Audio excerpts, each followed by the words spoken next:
Creo que es el periodo democrático de Estado de Derecho, el que comenzó en noviembre del año 2000 con la renuncia de Fujimori por fax, y el día de hoy, más largo de la historia del Perú en términos de Estado de Derecho y democracia. Es decir, en 190 y tantos años que tenemos de vida republicana, estos 12 años son el periodo más largo que hemos tenido de Estado de Derecho y de democracia en el Perú. Todo el resto han sido dictaduras militares, gobiernos civiles, pero oligárquicos, manejados solamente por pequeños grupos familiares, en donde había un remedio de democracia porque solo votaban los que eran dueños de tierras o solo votaban los que eran, pagaban impuestos. Entonces, democracia real en el Perú casi no había. Si a esto consideramos que el debate que hubo en la primera Asamblea Constituyente, cuyo aniversario hemos festejado recientemente, que se instaló en el 20 de septiembre de 1822, ahí hay un debate sobre qué cosa era el Perú, ¿no? Y la corriente encabezada por San Martín, y que tenía como protagonista principal a Bernardo de Monteagudo, esgrimía que el Perú debía ser una monarquía. Se sustentaba en el hecho de que el nuestro fue el lugar en donde se asentó la cultura más poderosa de Sudamérica, prácticamente la única grande, y que esa cultura era una cultura teocrática, y que además había reemplazado a otras tantas culturas democráticas que en nuestro país todos conocemos por nuestros estudios de historia y de arqueología. En fin, no hemos tenido tradición democrática en el Perú.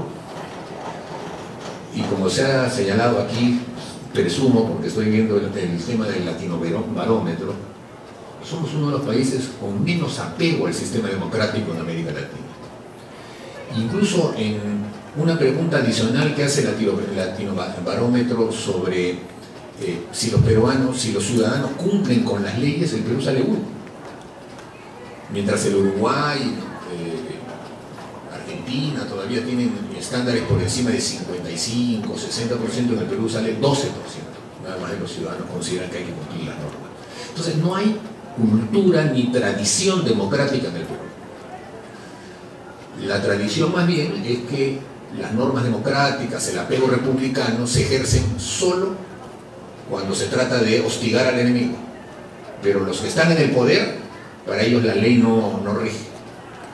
Y cuando esas personas llegan al poder por la vía democrática, aunque sea la vía democrática, digamos, un mecanismo que busque respetarse, en el fondo, lo que los peruanos siempre hemos creído es que el que está en el poder, cada vez que pueda, buscará sacarle la vuelta a la norma democrática para imponer su criterio por encima de la ley. Entonces, por eso es que son tan enraizados en nuestro país las nociones de la vara con un político, ¿no? La necesidad de tener un entendimiento por lo bajo, ir buscando trámites que le saquen la vuelta al trámite establecido. Las leyes, además de control que hay para el ejercicio de la función pública, son leyes sumamente severas, porque están hechas en función del criterio de que todos los peruanos en el fondo somos ladrones, que cuando tenemos la ocasión de estar en un puesto público lo primero que vamos a hacer es robar, y entonces tienen que haber una serie de normas y pasos y vigilancias para que la persona no robe.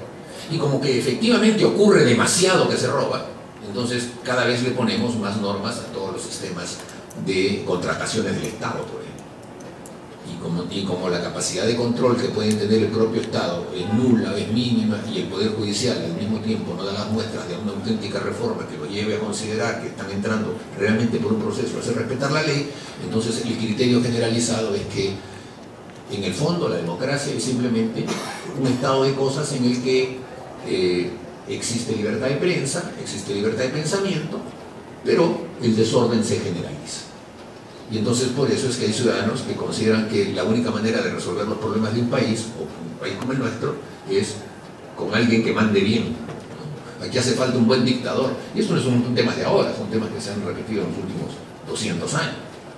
Es decir, que al Perú solo le pone orden a alguien que venga y mande y imponga la pena de muerte y use el látigo para poder establecer un mecanismo de orden en nuestro país. En fin, todos estos esquemas pueden haber llevado a que el 5 de abril del año 92, el golpe de Estado de Alberto Fujimori, suscitase, según se dice, un amplio respaldo ciudadano, como podría suscitarlo en la actualidad, por ejemplo, la disolución del Congreso, que siempre es una medida muy popular, o como podría suscitar el fusilamiento que se ordena la pena de muerte para los violadores menores, ¿no? Después podemos ampliarla para los carteristas y por último la gente pedirá que haya pena de muerte para todo aquel que le roba un celular. Es decir, mano dura y firme contra la delincuencia, etc. Entonces las respuestas de los políticos son generalmente respuestas que buscan tener empatía con ese tipo de orientación. En el Congreso creo que lo que más hacemos, en los últimos, digamos, viéndolo en términos históricos, no en términos cotidianos, es aprobar leyes para endurecer penas de diversa índole. Entonces, claro, el Código Penal ahora se ha convertido en una suerte de Frankenstein en la que usted tiene delitos graves penados con 6 años de prisión y delitos no tan graves penados con 15 años de prisión. Porque hay presión ciudadana, presión mediática, presión de opinión pública por determinados temas de carácter coyuntural y no hay un esquema de orden establecido. Cada vez que se han hecho golpes de Estado en nuestro país, los primeros argumentos que utilizaban los militares que se encaramaban en esos golpes era que había que poner orden, porque la democracia supuestamente era desorden. Y claro, muchas veces hemos hecho desorden. Yo nunca he negado, por ejemplo, que la coalición APRA 1, que gobernaba el Parlamento en la década del primer gobierno de Fernando de Belaúnde, censuró demasiados ministros. O sea, fue un hostigamiento en el que a cada momento había ministros censurados y se generó pues una inestabilidad enorme. Había un campo propicio para que el 3 de octubre del 68 Velázquez hizo un golpe de Estado contra todos. En fin, ¿qué hacer frente a este esquema de cosas? La verdad es que no es fácil, porque resulta que no es con el pregón de palabras que estas cosas se corrigen, es con hechos. O sea, 190 años después tendríamos que darle la razón a Luna Pizarro. Solo el ejercicio continuo y permanente de la democracia puede hacer que la gente entienda lo que es la democracia. Ejemplo, Colombia.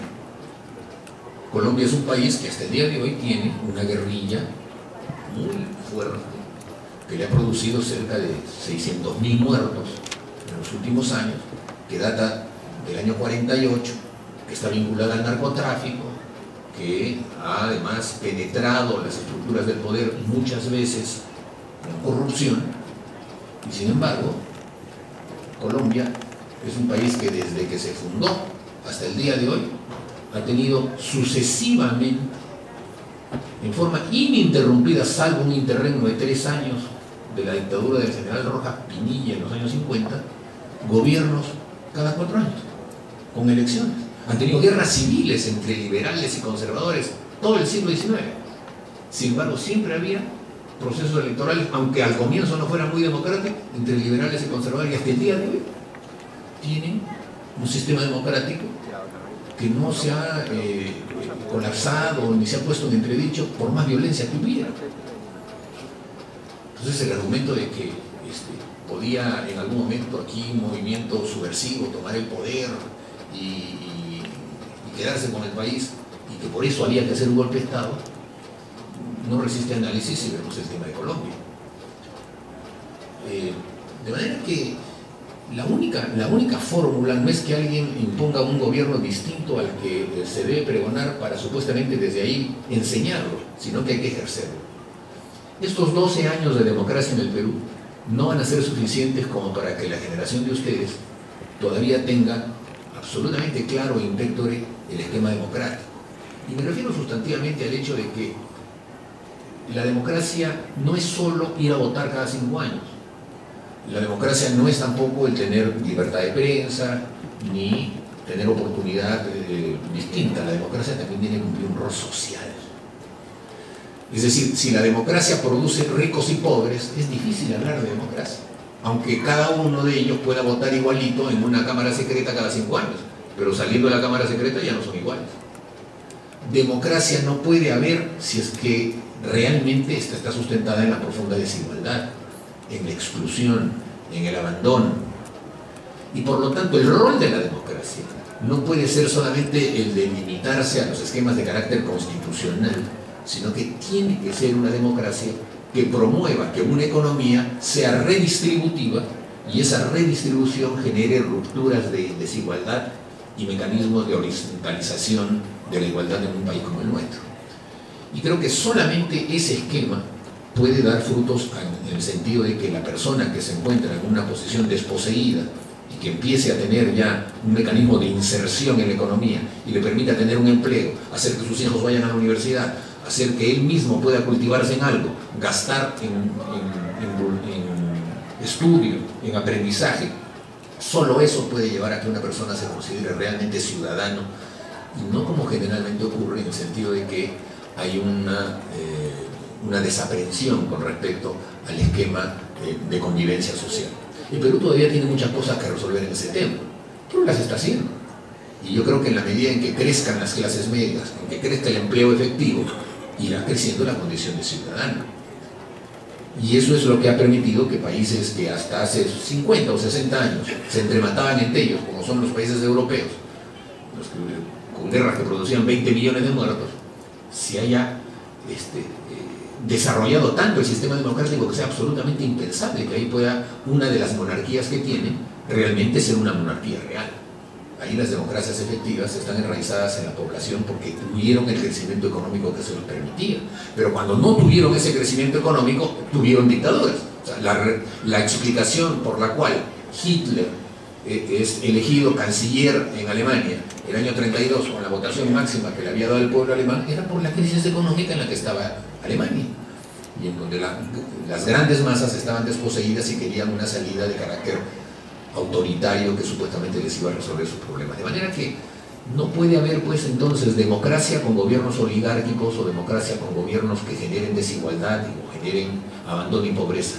Ese es el peor germen que puede inocularse a la democracia, la desigualdad, porque produce justamente las salidas nihilistas de aquellos demagogos que pueden vender el paraíso de la noche a la mañana diciéndole a la población: dame el poder que yo te daré el paraíso, y lo único que le están dando es el poder para seguir explotando.